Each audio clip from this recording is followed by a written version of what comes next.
Lacrosse is a great sport. I spend just as much time conditioning and building up my stamina as I do focusing on the technical aspects of my game. And I found that that really helps me throughout the season, these long 60-minute games. Having stamina and building up conditioning in the off-season is really helpful.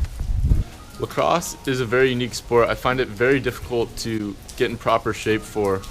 A sport like football requires short bursts of energy, 100% sprints for a short amount of time, while a sport like soccer requires a long span of energy where you may not be sprinting the entire time, but you're jogging and you need that long-term stamina.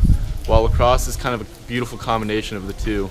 You got your short bursts of energy on offense when you're dodging past the defender, and you have your long bursts of energy. You're playing a 60-minute game, running back and forth, offense and defense. Especially as a midfielder like myself, I find it very difficult to get in proper shape where I can do those long spans, but when the time comes, I have the short bursts of energy on offense and on defense. A drill that I really like to do to help me with speed and endurance on the lacrosse field is a simple 100-yard sprint exercise. I sprint 100 yards and rest for a timed 60 seconds. Then I'm right on to another 100-yard sprint and rest for 55 seconds.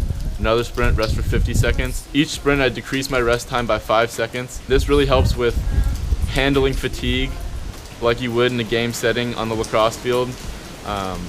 By the time I'm getting down to a 10-second rest, a 5-second rest, really pushing through that fatigue and focusing on the endurance aspect. But while a 100-yard sprint is short enough to where I can really focus on my speed of the game.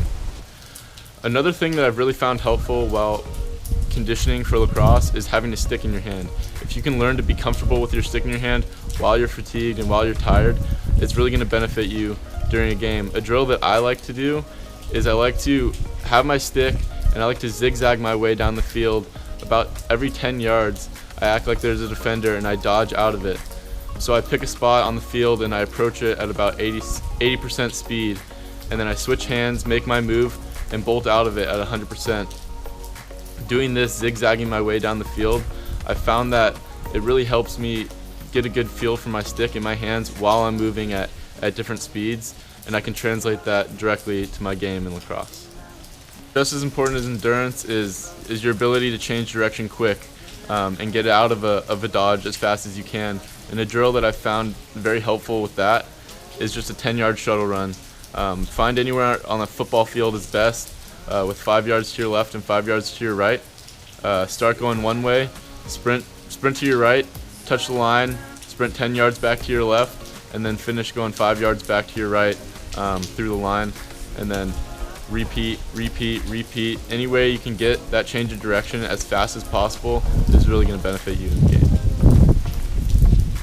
Something that many of my coaches have said over my years of lacrosse is that they're not looking for the guy who can outrun everyone on the field in a 20-yard sprint or 40-yard sprint, but they're also not looking for the guy who can outrun everyone in a mile run. They're looking for a guy who can run 90% speed, 95% speed for an entire 400-meter lap. They really say that that's the true test of endurance. It's just one simple lap. It translates perfectly to a lacrosse game. It takes about 1:30 to even a minute if you're really moving, and that is really a good test to see where you are as a lacrosse player in your conditioning shape. All of the best players I've had a chance to play with, I found that they're just as effective in the fourth quarter as they are in the first quarter, and that's largely due to the work that they put in during the off season on their conditioning and building their stamina. It's something that I've tried to do in the past, and I've seen huge benefit from it, and it's something that I will definitely continue to do into my college career as a lacrosse player. Conditioning is everything for me. Without it, I don't think I'd be where I am today as a college midfielder.